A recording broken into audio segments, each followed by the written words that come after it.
수요 기도회에 오신 식구님들을 주님의 이름으로 사랑하고 축복합니다. 우리 옆에 있는 분들과 한번 인사 나누겠습니다. 제 옆에 앉아주셔서 감사합니다. 네, 우리 앞뒤에 있는 식구님들과 한번 인사 나누겠습니다. 함께 예배함이 기쁨입니다.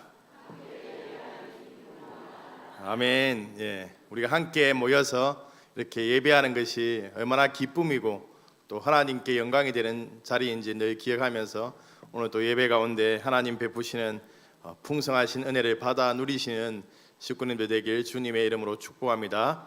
먼저 장례 광고하겠습니다. 12-4구역 허기순 은퇴집사님 천국 환송 예배가 내일 오전 7시에 있습니다. 교회 출발은 5시 50분입니다. 빈소는 울산 하늘공원 장례식장 201호입니다. 슬픔을 당한 유족들을 위해서 기도해 주시고 위로해 주시기 바랍니다. 우리 주님 뜻대로 살겠습니다라는 믿음의 고백을 담아서 주님 뜻대로 살기로 했네 우리 찬양하겠습니다.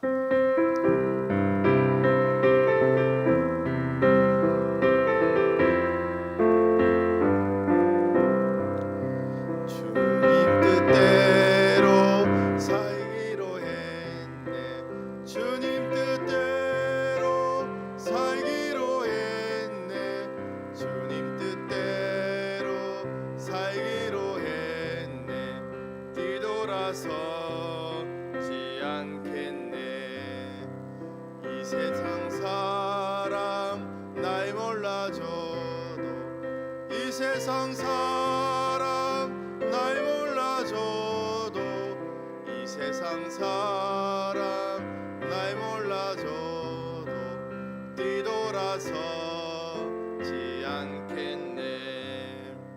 세상 등지고 십자가 보내 세상 등지고 세상 등지고 십자가 보내 뒤돌아서 주님 뜻대로 살기로 했네. 주님 뜻대로 살기로 했네. 주님 뜻대로 살기로 했네. 주님 뜻대로 살기로 했네. 뒤돌아서 이 세상 사람 이 세상 사람 날 몰라줘도 이 세상 사람 날 몰라줘도 이 세상 사람 날 몰라줘도 뒤돌아서지 않겠네. 세상 등지고 십자가 세상 등지고 십자가 보내 세상 등지고 십자가 보내 뒤돌아서지 않겠네. 아멘. 우리 찬송가 549장 내 주여 뜻대로 우리 찬양하겠습니다.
사랑과 은혜가 풍성하신 하나님, 저희들을 예배의 자리로 불러주시고 주님 앞에 기도와 찬양과 말씀으로 경배하게 해주심을 감사합니다. 이 시간 우리의 몸과 마음과 정성을 다해 예배하게 하시고 복되고 은혜로운 시간 되게 하여 주시옵소서. 새해를 맞이하여 주님 앞에 계획하고 결단했던 다짐과 헌신된 마음이 주님께 귀하게 드려지기를 원합니다. 우리 주님은 죄 가운데 있는 저희들을 구원하기 위하여 십자가에 피 흘려 죽으시고 부활의 주님께서 저희들을 부르시고 택하셔서 하나님의 자녀 삼아주시고 지금까지 은혜 가운데 지켜주심을 감사합니다. 우리의 모든 죄악을 용서하여 주시고 십자가 보혈의 피로 깨끗하고 정결하게 하여 주시옵소서. 하나님 뜻과 섭리 가운데 이곳에 귀한 사상교회를 세우시고 구원의 방주의 역할을 감당하게 하심을 감사합니다. 믿음의 자녀들이 구원받은 은혜에 감격하여 날마다 입술에서 찬양과 기쁨과 감사가 넘치게 하시고 주님의 증인된 삶을 살 수 있도록 새 힘을 허락하여 주시옵소서. 이주영 담임 목사님을 위해 기도합니다. 영육이 강건하게 하시고 성령의 능력으로 채워주시며 가정과 자녀에게 형통의 복이 임하게 하여 주시며 계획한 모든 삶 가운데 주님의 보배로운 손길이 임하게 하여 주시옵소서. 새롭게 오실 목사님께도 함께하여 주시며 축복의 길로 인도하여 주시옵소서. 부목사님과 전도사님 은혜의 날개 아래 품어주시고 성도들 가정을 위해서 기도하며 섬길 때에 응답의 역사가 일어나게 하시고 건강과 평안함으로 채워주시옵소서. 귀한 제단의 성도들의 가정을 위해서 기도합니다. 맡은 자의 구할 것은 충성이라고 했는데 귀한 직분 맡은 자에게 성령 충만함으로 채워주시며 겸손히 주를 섬기며 가정과 모든 범사를 윤택하게 하여 주셔서 주며 나누며 베푸는 귀한 가정들 되게 인도하여 주시옵소서. 교회 가운데 짝믿음의 가정들을 기억하여 주시옵소서. 눈물로 기도하며 가정이 하나 되기를 소원하며 기도하는 가정들을 기억하여 주셔서 믿음으로 하나 되는 복이 있게 하여 주시옵소서. 육신의 연약함으로 병상에서 신음하는 성도들을 기억하여 주시고 머리부터 발끝까지 성령으로 충만케 부어주시며 회복의 은혜가 임하게 하여 주시옵소서. 몸된 제단에 연로하신 부모님들 긍휼히 여겨주시고 기도와 눈물로 교회와 이 나라와 이 민족을 위해 성도들을 위해 기도하실 때에 놀라운 기적의 역사가 일어나게 하여 주시며 마음은 원이로 돼 육신이 연약하여 힘들 때도 주님이 강건하게 붙잡아 주시며 새 힘 주시옵소서. 다음 세대의 자녀들의 부흥을 꿈꾸며 수고하는 교사들의 헌신을 귀하게 보시고 위로하여 주시며 주의 자녀들을 위해 눈물로 기도해 모든 소원들이 아름답게 열매 맺게 하여 주시옵소서. 주의 자녀들이 키가 자라고 지혜가 자라가며 하나님과 사람 앞에 더욱더 사랑스러워가는 주님의 자녀들 되게 하시고 주님이 주인 되게 하옵소서. 빠르게 변화하는 세상 가운데 우리 청년들을 기억하여 주시며 세속에 물들지 않도록 눈동자와 같이 지켜주시며 꿈과 비전을 가지고 주님의 영광을 위해서 살 수 있도록 건강과 지혜와 반석 같은 믿음을 주시옵소서. 항상 우러나 좌우러나 치우치지 않고 신실한 믿음 가운데 살게 하시며 직장을 찾는 자에게 길을 열어주시고 결혼 정년기에 있는 자들에게 믿음의 좋은 배우자를 만나서 아름다운 가정을 이룰 수 있도록 하나님께서 복을 내려주시기를 간절히 바라옵고 원합니다. 귀한 제단의 믿음의 식구들이 형제를 사랑하여 서로 우애하고 존경하기를 서로 먼저 하며 부지런하여 게으르지 말고 열심을 품고 주를 섬기게 하시고 어려운 가정들을 긍휼히 여기시며 때를 따라 돕는 은혜로 부어주시며 어떠한 어려움과 시련과 역경이 우리 앞에 올지라도 믿음으로 승리하게 하여 주시고 주님이 여기까지 도우심을 감사하며 간증하게 하옵소서. 주님의 복음 들고 언어와 기호와 여러 가지 약조건 속에서도 선교 사역을 감당하기 위해 수고하시는 선교사님 가정들을 귀하게 보시고 가는 곳곳마다 그리스도의 향기가 되게 하시고 그리스도의 편지가 되게 하셔서 복음의 열매가 풍성하게 임하게 하시고 건강을 지켜주시며 어려운 일 겪지 않도록 주님의 은밀한 손길로 보호해 주시옵소서. 몸된 재단에 비정관 건축이 진행되고 있습니다. 건축위원장님과 위원들에게 힘과 지혜를 주시고 마무리하는 그날까지 어려움 없도록 물질과 안전을 지켜 주시옵소서. 몸된 재단의 새가족부를 위해서 기도합니다. 아버지 하나님, 새가족들이 또한 교회에 잘 정착하게 하시고 주님을 만나게 하시고 이전보다 더 나은 윤택한 삶을 주시며 또한 1:1 양육과 새가족들을 섬기고 수고하시는 모든 분들에게 기쁨을 충만케 채워주셔서 맡은 사명 잘 감당하게 도와주시옵소서.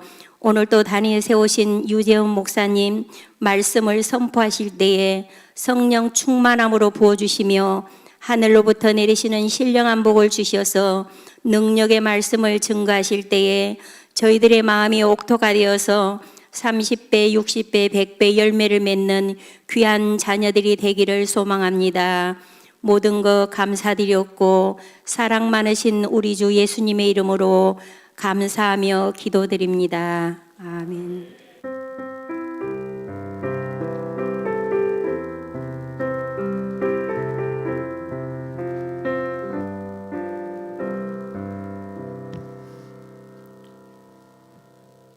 (1월) 성경 암송 구절을 함께 외워보도록 하겠습니다. 시작. 누가복음 5장 37절로 38절 말씀. 새 포도주를 낡은 가죽 부대에 넣는 자가 없나니 만일 그렇게 하면 새 포도주가 부대를 터뜨려 포도주가 쏟아지고 부대도 못 쓰게 되리라. 새 포도주는 새 부대에 넣어야 할 것이라. 누가복음 5장 37절로 38절 말씀. 아멘. 오늘 우리에게 주시는 하나님의 말씀은 사무엘상 15장 10절로 23절까지 말씀입니다. 사무엘상 15장 10절로 23절까지 말씀입니다. 제가 가진 성경으로 구약 성경 432쪽에 있습니다. 사무엘상 15장 10절로 23절까지 말씀을 저와 여러분이 한 절씩 읽도록 하겠습니다. 제가 먼저 10절 말씀을 읽겠습니다. 여호와의 말씀이 사무엘에게 임하니라. 이르시되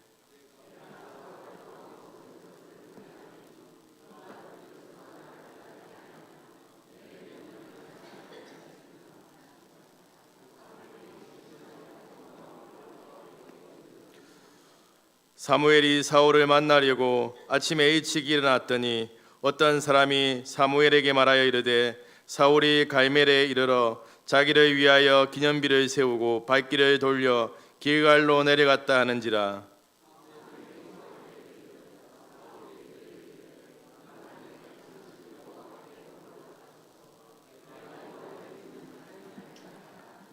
사무엘이 이르되 그러면 내 귀에 들려오는 이 양의 소리와 내게 들리는 소의 소리는 어찌 됨이니까 하니라.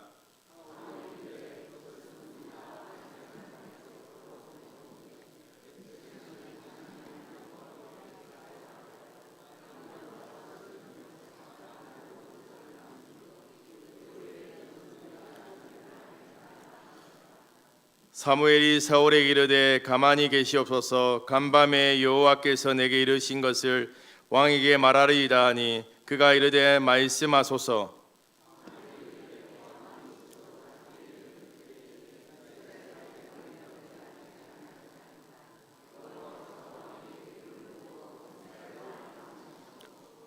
또 여호와께서 왕을 길로 보내시며 이르시기를 가서 죄인 아말렉 사람을 진멸하되 다 없어지기까지 치라 하셨거늘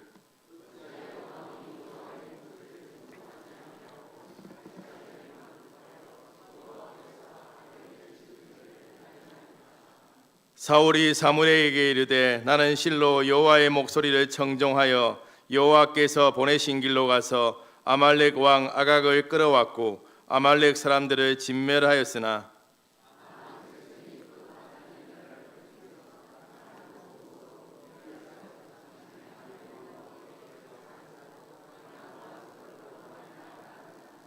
사무엘이 이르되 여호와께서 번제와 다른 제사를 그의 목소리를 청종하는 것을 좋아하신 같이 좋아하시겠나이까. 순종이 제사보다 낫고 듣는 것이 순양의 기름보다 나으니 이는 거역하는 것은 점치는 죄와 같고 완고한 것은 사신 우상에게 절하는 죄와 같음이라.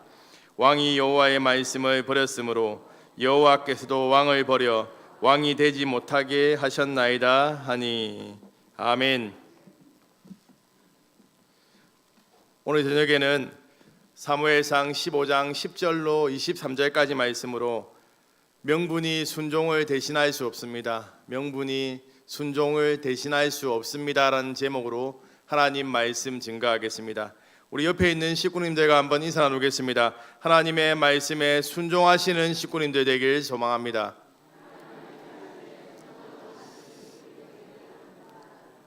우리 앞뒤에 있는 식구님들과 한 번 더 인사 나누겠습니다. 하나님의 말씀에 100% 순종하는 식구님들 되길 소망합니다.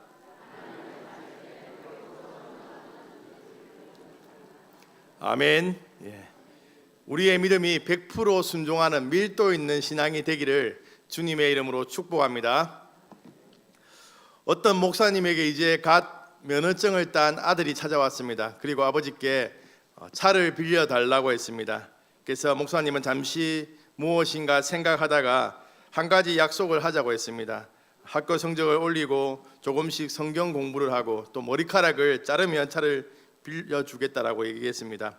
얼마쯤 지나자 아들이 아버지에게 다시 와서 차를 빌려달라고 말했습니다. 목사님이 웃으며 말했습니다. 아들아, 내가 정말 자랑스럽구나. 학교 성적도 오르고 매일 성경 공부도 열심히 하고 그런데 머리카락은 왜 아직도 깎지 않았니? 라고 말했습니다. 그러자 아들이 말했습니다. 제가 그동안 성경 공부를 좀 했는데 삼손도 머리카락을 깎지 않고 예수님도 머리카락을 깎지 않아서 그랬습니다. 이렇게 말했습니다. 그러자 아버지가 다 충고했습니다. 그렇구나. 그런데 그분들은 어디를 가든지 두 발로 걸어 다닌다 이렇게 말했습니다. 그래서 차를 빌려줄 수 없다라고 이렇게 얘기했습니다. 제 아들 얘기 아닙니다. 제 아들은 중학생입니다. 우리는 때때로 하나님의 말씀에 온전히 순종하기보다는 말씀의 일부만을 끌어와서 우리의 행동을 합리화하는 도구로 사용하곤 합니다. 예를 들어서 갓 성인이 된 청년들이 술 문제에 있어서 자신의 선택을 정당화하기 위해서 이렇게 말합니다. 목사님, 성경 어디에도 술을 마시지 말라는 구절은 없습니다. 술 취하지 말라고 했을 뿐이니까 취하지 않을 정도로 마시는 것은 아무 문제가 되지 않습니다. 이렇게 말하는 것입니다. 이 말은 겉으로 보기에는 성경적 근거가 있는 것처럼 들릴 수 있습니다. 그러나 그 이면에는 하나님의 뜻을 묻기보다는 자기의 행동을 유지하기 위해서 그러한 해석이 숨어 있다는 것입니다. 말씀에 자신을 맞추기보다는 말씀을 자기 입장에서 맞추어 재단하고 있다는 것입니다. 과연 오늘 살아가는 우리의 신앙 속에 이러한 태도가 자리 잡고 있지는 않은지 우리는 생각해 보아야 됩니다. 말씀을 기준 삼아 삶을 고치기보다 삶을 유지하기 위해서 말씀을 선택적으로 사용하고 있지는 않은지, 순종을 위해 말씀을 듣기보다는 변명을 만들기 위해서 말씀을 찾고 있지는 않은지 우리 자신을 우리는 돌아보아야 된다는 것이죠. 하나님께서 기뻐하시는 신앙은 말씀을 이용하는 신앙이 아니라 말씀 앞에 자신을 내려놓는 신앙입니다. 부분적인 순종이 아니라 전적인 순종, 명분을 내세우는 신앙이 아니라 말씀 앞에 무릎 꿇는 순종의 신앙입니다. 오늘 저녁 말씀 앞에서 우리는 우리의 해석이 아니라 하나님의 뜻이 드러나고 순종의 결단이 일어나게 되기를 주님의 이름으로 축복합니다. 오늘 본문 말씀 속에서 사울을 통해서 순종보다 변명에 더 익숙한 태도를 분명하게 보게 됩니다. 하나님을 왕으로 모시지 않던 그 시대에 하나님께서는 사무엘을 통해서 사울을 이스라엘의 초대 왕으로 세우라고 명령하십니다. 사무엘은 사울에게 반드시 지켜야 할 하나님의 말씀을 전합니다. 사무엘보다 먼저 길갈로 가서 7일 동안 기다리라고 명령하는 것이죠. 그러나 정해진 시간이 지나도 사무엘이 나타나지 않자 사울은 기다림을 포기하고 스스로 번제를 드리게 됩니다. 이후 사무엘이 도착하여 하나님의 말씀을 전하자 사울은 자신의 행동을 돌아보기보다는 여러 가지 이유를 들어서 변명하고 있지요. 블레셋 군대 앞에서 백성들이 두려워해서 흩어졌습니다. 상황이 너무 급박해서 어쩔 수 없었습니다. 겉으로 보면 충분히 그럴듯한 명분처럼 보입니다. 그러나 분명한 사실은 하나님의 명령을 어긴 것입니다. 이 사건으로 인해서 하나님께서는 사울의 왕권이 오래가지 못할 것이고 하나님의 마음에 합한 사람을 세울 것이라고 말씀하십니다. 만일 사울이 이 자리에서 자신의 잘못을 인정하고 진심으로 회개했다면 전혀 다른 결과가 주어졌을 수도 있습니다. 그러나 사울은 끝내 상황과 환경을 핑계 삼아 책임을 돌리고 말았습니다. 사울의 실수는 한 번으로 끝나지 않았지요. 오늘 본문에 등장하는 사건에서 우리는 그가 하나님의 말씀에 또다시 불순종하고 있는 모습을 발견하게 됩니다. 이 사건은 사울의 인생에 있어서 결정적인 분기점이 됩니다. 이 일을 기점으로 사울 왕은 하나님의 버림을 받게 되고 이후 그의 삶은 걷잡을 수 없이 무너져 내리기 시작합니다. 하나님께서 사무엘을 통해서 사울에게 분명한 명령을 주십니다. 바로 아말렉을 진멸하라는 명령입니다. 아말렉은 이스라엘이 출애굽할 당시 약한 자들, 뒤에 처져 있는 자들을 쫓아와서 그들을 공격했던 그러한 민족입니다. 그때 모세와 또 지도자들이 협력하여서 그 아말렉을 무찌르게 됩니다. 그때 하나님께서 이스라엘에게 이렇게 말씀하시죠. 아말렉의 이름을 천하에서 기억도 못하게 하시겠다라고 약속합니다. 그리고 오늘 본문 말씀은 그 약속이 성취되는 순간을 보여주고 있습니다. 하나님께서는 아말렉을 진멸하기를 원하셨고 그 일을 이루기 위한 도구로 사울 왕을 세우셨던 것이죠. 그러나 문제는 사울이 그 사명을 온전히 감당하지 않았다는 데 있습니다. 그는 하나님의 명령을 부분적으로 순종했고 그 불순종은 결국 그의 왕권과 인생 전체를 무너뜨리는 결정적인 원인이 되고 말았습니다. 이후에 에스더서에 나오는 그 시대까지도 이 아말렉 사람, 아각 사람이 이 이스라엘 민족을 압제하고 핍박하는 모습을 보게 됩니다. 사울이 하나님의 말씀을 따르지 않고 아말렉을 진멸하지 않았을 때 하나님께서 사무엘에게 말씀하십니다. 오늘 본문 11절 말씀을 우리 함께 읽도록 하겠습니다. 시작. 내가 사울을 왕으로 세운 것을 후회하노니 그가 돌이켜서 나를 따르지 아니하며 내 명령을 행하지 아니하였음이라 하신지라. 사무엘이 근심하며 온 밤을 여호와께 부르짖으니라. 아멘. 하나님께서는 사울을 왕으로 세운 것을 후회하신다라고 말씀하고 있습니다. 이 말씀을 들은 사무엘은 근심하며 밤을 지새우면서 하나님 앞에 기도했습니다. 전능하신 하나님께서 후회하신다라고 말씀한다는 사실은 우리가 쉽게 이해하기가 참 어렵습니다. 후회라는 표현은 하나님의 완전하신 성품에 어울리지 않는 것처럼 느껴집니다. 그러나 여기서 사용된 후회는 슬퍼하다, 안타까워하다라는 말로 번역할 수 있습니다. 이 단어는 노아 홍수 시대에 하나님께서 사람 지으신 것을 한탄했다라고 이렇게 표현하는 그 단어와 동일한 단어이지요. 이는 하나님의 계획이 실패했다는 뜻이 아니라 사울의 불순종이 하나님 보시기에 얼마나 안타까운 일이었는지를 강조하기 위해서 사용됐다는 것입니다.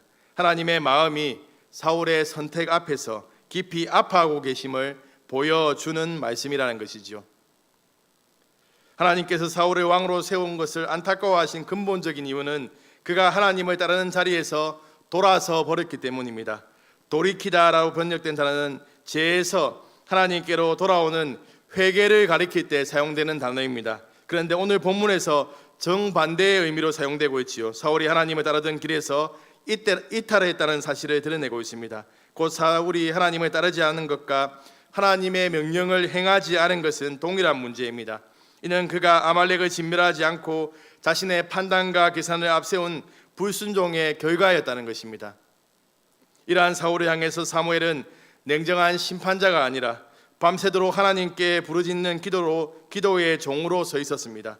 하나님을 떠난 왕을 위해 울며 기도하는 선지자의 모습은 하나님의 마음이 어디에 있는지를 우리에게 분명하게 보여주고 있다는 것입니다. 하나님께서는 우리 각자에게 직분을 맡겨주셨습니다. 그렇다면 우리는 반드시 스스로에게 한번 물어보아야 됩니다. 하나님께서 우리를 바라보실 때 사울을 보시며 안타까워했던 것처럼 내가 저 사람을 세운 것을 후회한다라는 그러한 하나님의 탄식이 우리를 향한 탄식이 되어서야 되겠습니까? 또한 교회 식구들이 우리를 바라보며 근심하거나 실망하고 있지는 않은지 우리는 돌아보아야 한다는 것입니다. 우리는 직분자로서 하나님 앞에서 그리고 공동체 앞에서 맡겨진 역할을 잘 감당해 나가고 있습니까? 오늘 이 시간 우리 자신의 모습을 깊이 점검해야 된다는 것이죠. 혹시 우리의 모습이 이렇지는 않습니까? 직분을 받기 전에는 교회를 사랑했고 기쁨으로 헌신했고 누구보다 순수한 마음으로 섬겼는데 시간이 지나면서 사람들로부터 왜 저렇게 변했을까라는 평가를 듣고 있다면 그것보다 더 비극적인 일은 없을 것입니다. 실제로 많은 직분자들이 직분을 하나님의 사명으로 여기기보다는 어느 순간부터 자신의 자리나 영향력으로 여기면서 하나님이 기뻐하셨던 처음의 모습을 잃어버리는 경우를 우리는 자주 보게 됩니다. 사울의 실패는 단순한 실수가 아니라 하나님께서 맡기신 사명을 자신의 판단과 기준으로 바꾸어 버린 데 있습니다.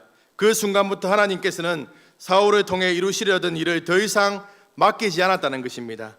우리 역시 마찬가지입니다. 직분은 하나님께서 우리를 더 신뢰하셔서 맡기신 자리인데 그 직분으로 인해 하나님의 마음을 아프게 한다면 그것은 축복이 아니라 무거운 짐이 될 수 있다는 것입니다. 그러므로 우리는 끊임없이 질문해야 됩니다. 나는 지금 하나님께 기쁨이 되는 직분자인가? 아니면 후회를 안겨드리는 직분자인가? 직분을 통해 하나님의 영광을 받으시고 공동체가 살아나는지, 아니면 하나님께서 더 이상 기대하지 않으시는 사람이 되어가고 있는지 우리 스스로 점검해야 된다는 것이죠. 우리는 하나님 앞에서 처음 직분 맡았을 때의 마음으로 돌아가야 됩니다. 사람들의 평가가 아니라 하나님의 시선을 의식하며 내 방식이 아니라 하나님의 말씀에 순종하며 직분을 감당해 나가야 된다는 것입니다. 그럴 때 우리의 섬김은 하나님께서 기뻐 받으시는 섬김이 되고 우리 헌신은 공동체를 살리는 도구가 될 수 있다는 것입니다. 하나님께 후회를 안겨드리지 않는 직분자로 끝까지 충성하시는 식구님들 되길 주님의 이름으로 축복합니다. 하나님께서 자신을 어떻게 평가하시는지를 알지 못했던 사울은 아말렉과의 전쟁에서 얻은 승리에 도취되어 갈멜에 이르러 자기를 위해서 기념비를 세웠습니다. 오늘 보면 12절 말씀을 함께 읽도록 하겠습니다. 시작.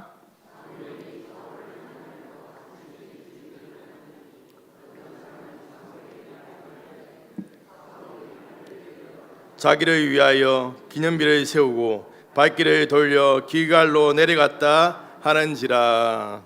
이 기념비는 전쟁의 승리를 허락하신 하나님을 기억하고 높이기 위한 그러한 기념비가 아니었습니다. 그것은 자신의 이름을 드러내기 위한 기념비, 자신이 이룬 업적과 승리를 스스로 기념하기 위한 상징물이었다는 것이죠.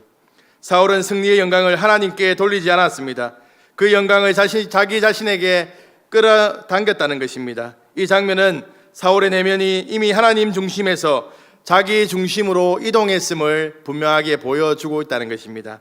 사울은 갈멜의 기념비를 세운 뒤 기갈로 내려가게 됩니다. 기갈은 사울의 인생에 있어서 매우 상징적인 장소이지요. 이스라엘 백성이 그를 왕으로 공식 인정했던 자리이고, 동시에 그가 사무엘을 기다리지 못하고 스스로 제사를 집행함으로 하나님의 명령을 어겼던 불순종의 장소이기도 합니다.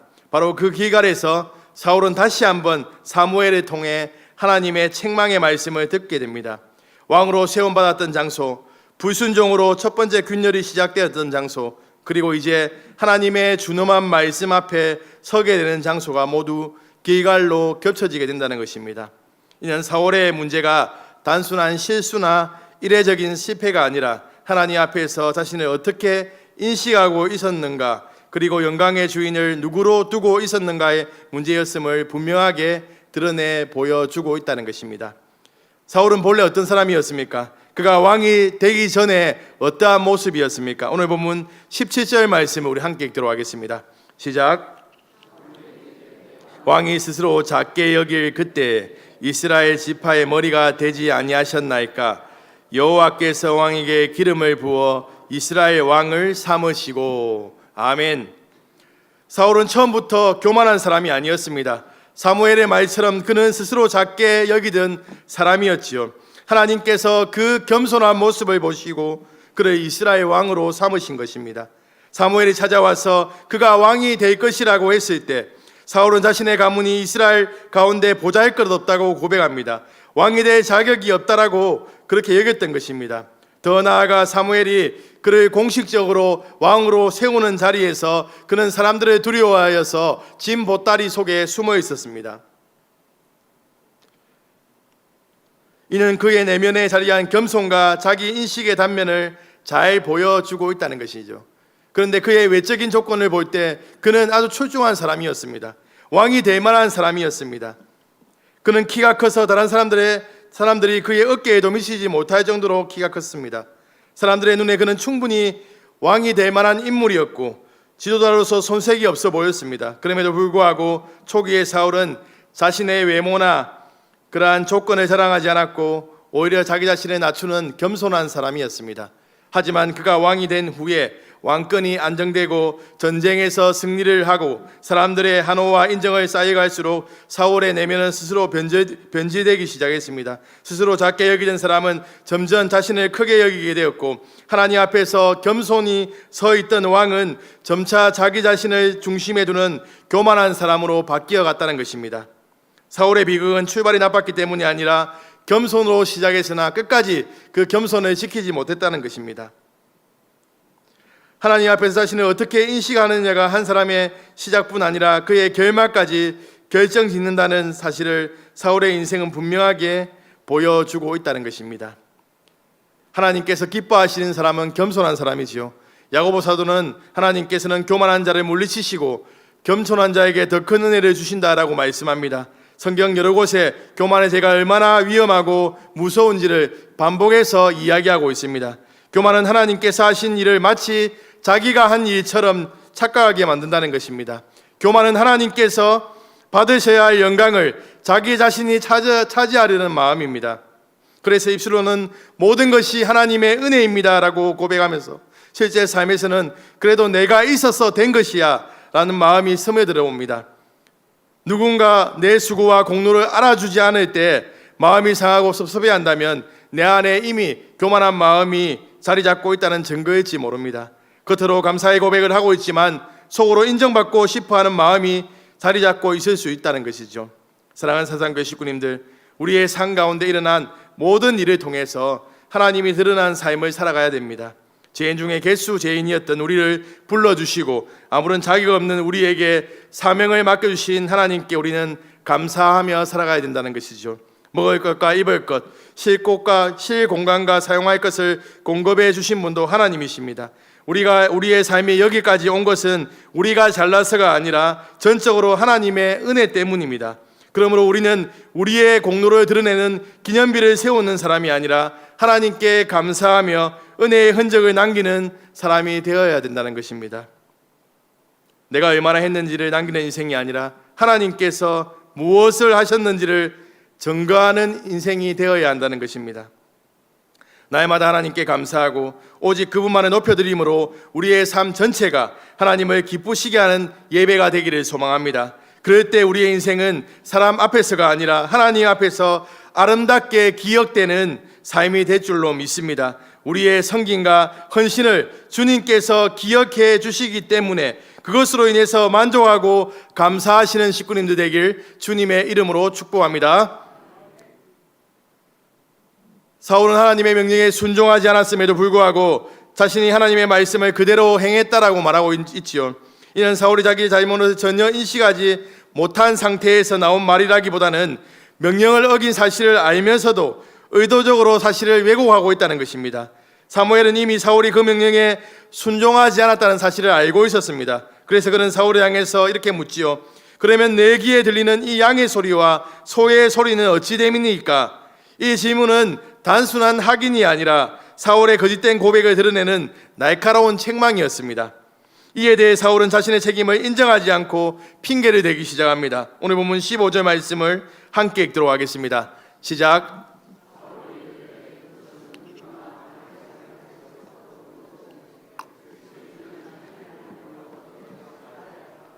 양들과 소들 중에서 가장 좋은 것을 남김이요 그 외의 것은 우리가 진멸하였나이다 하는지라. 오늘 본문 9절 말씀은 분명히 사울과 백성이 함께 아각과 좋은 가축을 진멸하지 않았다라고 기록하고 있습니다. 그러나 사울은 사물에게 가축을 살려둔 책임을 백성에게 전가하고 있다는 것이죠. 자신은 순종했고 문제는 백성에게 있다는 것입니다. 지도자로서 지켜야 할 책임을 회피하고 있다는 것이죠. 더 나아가 사울은 우리 하나님이 아니라 당신의 하나님 여호와라고 말하고 있습니다. 이는 신앙의 공동체성을 의도적으로 끊어내는 표현입니다. 백성은 사무엘과 묵되 자신은 그 책임에서 빠지려는 언어적 거리두기이죠. 그의 말 속에는 이미 하나님 앞에서 자신을 분리시키려는 태도가 깊이 스며들어 있다는 것입니다. 이에 사무엘은 이어서 간밤에 하나님께서 자신에게 이르신 말씀을 전하고 있습니다. 하나님께서는 분명히 아말렉을 진멸하라고 명령하셨음에도 불구하고 사울이 여호와의 목소리를 청종하지 않았다라고 책망하고 있지요. 문제의 핵심은 전쟁의 승패가 아니라 하나님의 말씀을 듣고 그대로 따랐는가 하는 것입니다. 그러나 사울은 끝까지 자신의 생각을 내려놓지 않았습니다. 그는 여호와의 말씀에 순종하여 아각을 끌고 왔다라고 주장하면서 자신의 불순종을 또 다른 형태의 순종으로 포장하고 있다는 것입니다. 하나님께서 명령하신 방식이 아니라 자신이 옳다고 생각하는 방식으로 순종했다는 변명입니다. 사울의 문제는 단순한 불순종이 아니라 말씀 위에 자신의 판단을 올려놓는 태도였습니다. 그리고 그 순간부터 순종은 더 이상 순종이 아니라 자기 합리화가 되고 말았다는 것이죠. 사울은 끝내 자신의 잘못을 인정하지 않고 핑계를 이어갑니다. 그는 좋은 양과 소를 남겨둔 이유가 제사를 드리기 위함이었다라고 말하면서 겉으로 보기에는 그럴듯하게 보이고 의도도 나쁘지 않아 보입니다. 그러나 의도가 좋다고 해서 불순종이 순종으로 바뀌는 것은 아니지요. 사울은 분명히 하나님의 명령을 어겼고 그것이 문제의 본질이었다는 것입니다. 사무엘은 사울의 변명 앞에서 한치의 흔들림 없이 분명하게 말하고 있습니다. 오늘 본문 22절로 23절까지 말씀을 우리 함께 읽도록 하겠습니다. 시작. 사무엘이 이르되 여호와께서 번제와 다른 제사를 그의 목소리를 청종하는 것을 좋아하신 같이 좋아하시겠나이까. 순종이 제사보다 낫고 듣는 것이 순장의 기름보다 나으니 이는 거역하는 것은 점치는 죄와 같고 완고한 것은 사신 우상에게 절하는 죄와 같음이라. 왕이 여호와의 말씀을 버렸으므로 여호와께서도 왕을 버려 왕이 되지 못하게 하셨나이다 하니. 아멘. 이 말씀에서 사무엘이 말하고자 하는 핵심은 번제와 제사 자체가 무의미하다는 뜻이 아닙니다. 하나님께서는 제사를 명하신 분이고 참된 제사를 기뻐하시는 분입니다. 그러나 하나님의 목소리를 청종하지 않는 제사, 다시 말해서 순종이 없는 제사는 하나님 앞에서 아무런 의미가 없다는 것이죠. 사무엘은 불순종의 본질을 매우 강한 언어로 규정하고 있습니다. 하나님의 말씀을 거역하는 것은 점치는 죄와 완고함은 우상 숭배와 같은 죄라고 말하고 있습니다. 이는 불순종이 단순한 실수나 판단 착오의 문제가 아니라 하나님을 하나님으로 인정하지 않고 자기 판단을 신의 자리에 올려놓는 행위이기 때문입니다. 결국 사울의 죄의 핵심은 제사를 드리려고 했느냐 하지 않았느냐의 문제가 아니었습니다. 그것은 누구의 목소리를 더 중요하게 여겼느냐라는 문제였습니다. 그는 하나님의 말씀보다 자신의 생각과 계산 그리고 백성의 눈치를 더 앞세웠습니다. 그 결과 하나님께서 단호하게 선언하시죠. 왕이 여호와의 말씀을 버렸으므로 여호와께서도 왕을 버리셨다. 사울의 이야기는 오늘 우리에게 분명한 교훈을 줍니다. 하나님 앞에서 선한 의도보다 분명한 순종이 더 중요하며 하나님의 말씀을 듣지 않는 신앙은 결국 우상 숭배로 기울 수밖에 없다는 것입니다. 순종은 선택 사항이 아니라 하나님을 하나님으로 모시는 신앙의 가장 기본적인 태도라는 것이죠.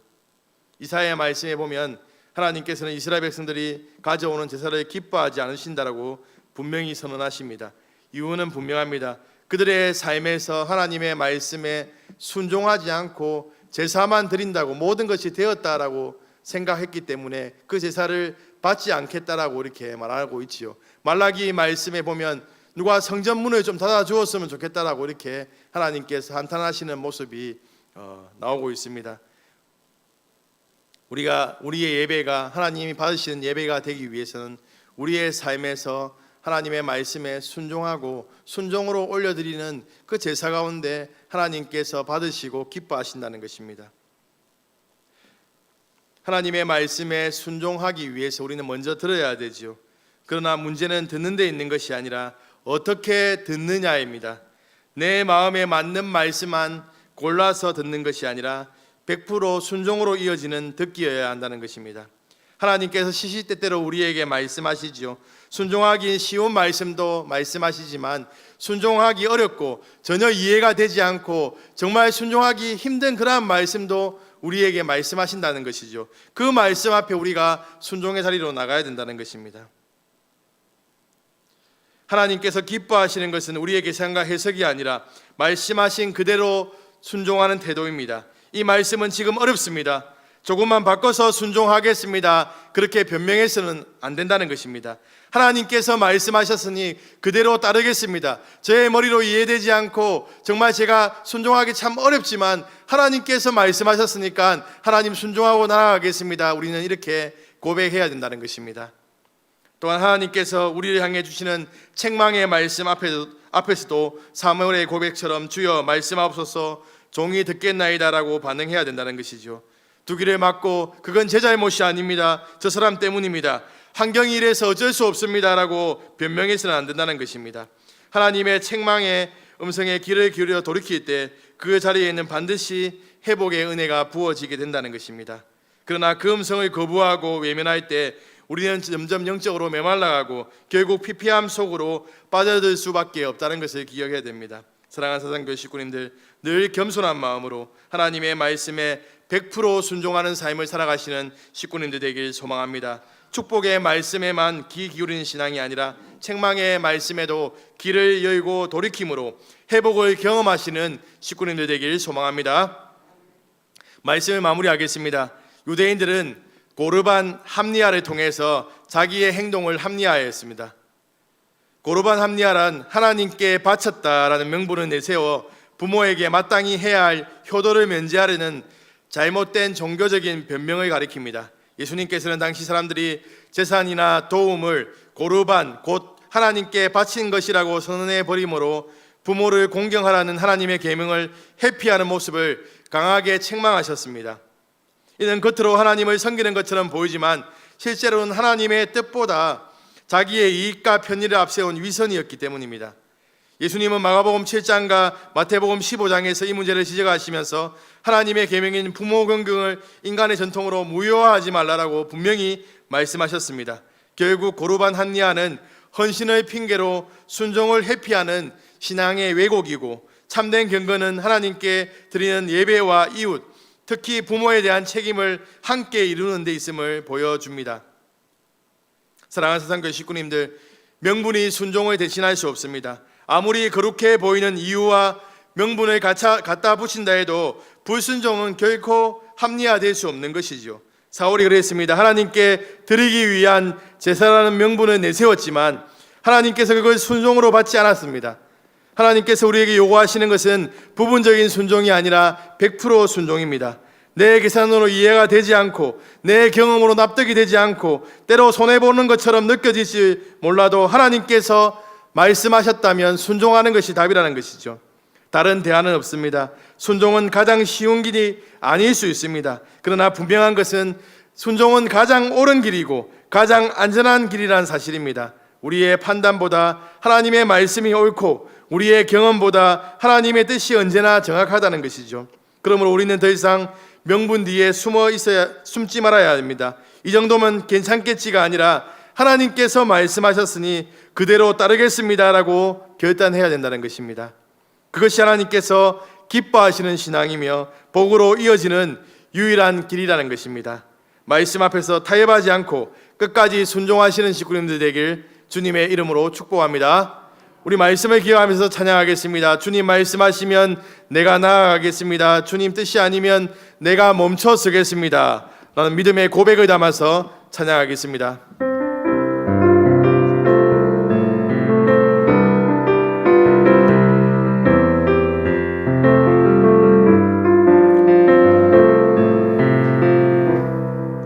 주님 말씀하시면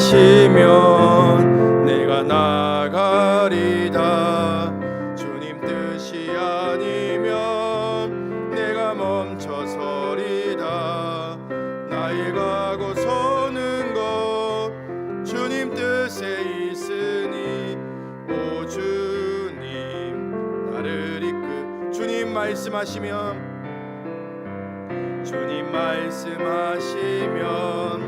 내가 나가리다.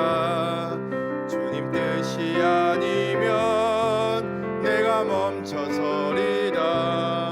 나의 가고 서는 것 주님 뜻에 있으니 오 주님 나를 이끄소서. 뜻하신 그곳에 나 있기 원합니다. 이끄시는 대로 순종하며 살리니 연약한 내 영혼 통하여 일하소서. 주님 나라와 그 뜻을 위 뜻하신 그곳에 나 있기 원합니다. 이끄시는 대로 순종하며 살리니 연약한 내 영혼 통하여 일하소서. 주님 나라와 그 뜻을 위하여 오 주님 나를 이끄소서. 우리 말씀을 기억하면서 한번 기도하겠습니다. 하나님께서 우리에게 직분을 맡겨주셨는데 이 직분을 충성스럽게 잘 감당해 나가고 있습니까? 우리가 처음 직분을 맡았을 때 그러한 겸손한 마음으로 최선을 다해서 섬기던 그러한 모습들이 여전히 우리 안에 그러한 모습들이 드러나고 있는지 우리의 그러한 모습들을 바라보면서 하나님 처음 마음을 가지고 하나님께서 맡기신 직분들을 잘 감당해 나갈 수 있도록 하나님 인도하여 주십시오. 성령의 충만한 은혜로 하나님 우리의 힘이 아니라 하나님 주시는 힘으로 직분들을 감당해 나갈 수 있도록 은혜를 부어 주시옵소서. 늘 겸손한 자리에서 하나님 섬기게 하여 주시옵소서. 이 시간 간절하게 주여 한번 부르고 기도하도록 하겠습니다. 주여 아버지 하나님 은혜를 부어 주시옵소서. 하나님 아버지 우리의 모습을 볼 때 하나님 아버지 너무나도 부족하고 약한 모습입니다.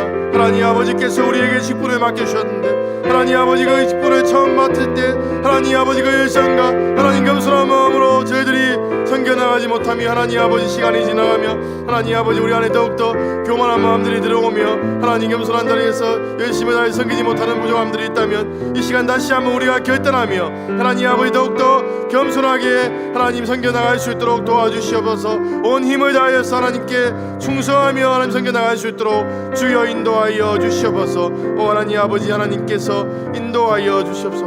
하나님 도와주시옵소서. 또 이 시간 한 가지 더 기도하겠습니다. 우리가 하나님의 말씀에 100% 순종하고 있습니까?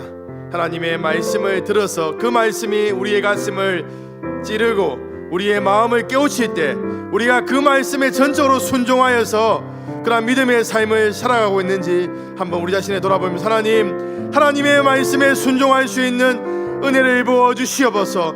하나님 아버지의 말씀을 나의 생각과 나의 경험으로 대단하지 않게 하시고 전적으로 순종하여서 하나님의 말씀이 우리의 삶의 능력으로 나타나는 역사들을 보게 하여 주시옵소서. 이 시간 간절하게 주여 한번 부르고 기도하며 나가겠습니다. 주여 아버지 하나님의 은혜를 부어 주시옵소서.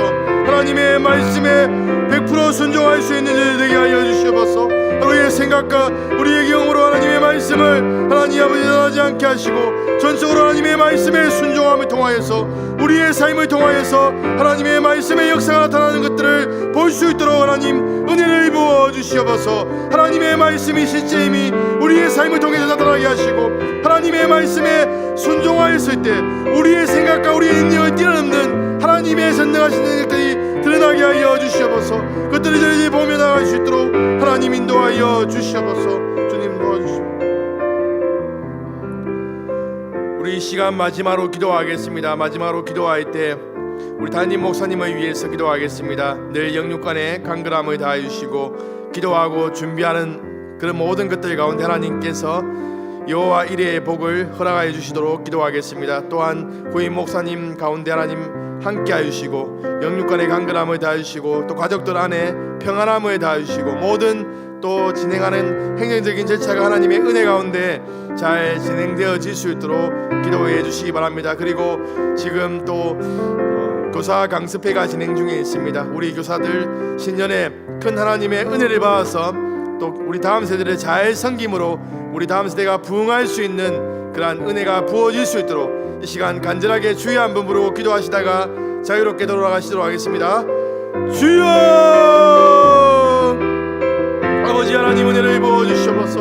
하나님 아버지 하나님 목사님께 영육간에 강건함을 다하여 주시옵소서. 하나님 아버지 기도 진행하는 모든 일 가운데 하나님 여호와 이레의 그런 축복들이 임하게 하시고 하나님 주민된 장소를 만나게 하시고 영혼들을 또 만나게 하시고 하나님 아버지 하나님의 은혜가 목사님의 삶 가운데 늘 함께 할 수 있도록 인도하여 주시옵소서. 하나님 우리 목사님 정리하는 모든 가정 가운데 하나님 함께 하시고 순종하게 모든 이들이 행위적인 제사들이 잘 이루어질 수 있도록 도와주시고 하나님께 영광의 한걸음을 다해주시고 가족들에게 평안한 마음을 허락하여 주셔서 하나님 아버지의 은혜가 하나님 아버지 정말 우리 목사님 청빙을 통하여서 사단교회가 더욱더 부흥할 수 있는 은혜가 부어질 수 있도록 도와주시옵소서. 하나님 아버지 교사들 위해 성령의 충만한 은혜를 부어주시고 하나님 아버지 교사들이 세임을 얻어서 더욱더 다음 세대를 잘 섬김으로 인해서 우리 다음 세대들이 변화되며 새로워지며 하나님의 사람으로 세워지는 놀라운 역사가 나타날 수 있도록 인도하여 주시옵소서. 하나님 아버지 계속해서 개인의 기도의 제목들을 가지고 기도할 때 하나님의 문을 여시고 우리의 기도에 응답하여 주시고 하나님 아버지의 능력으로 역사하여 주시옵소서. 주님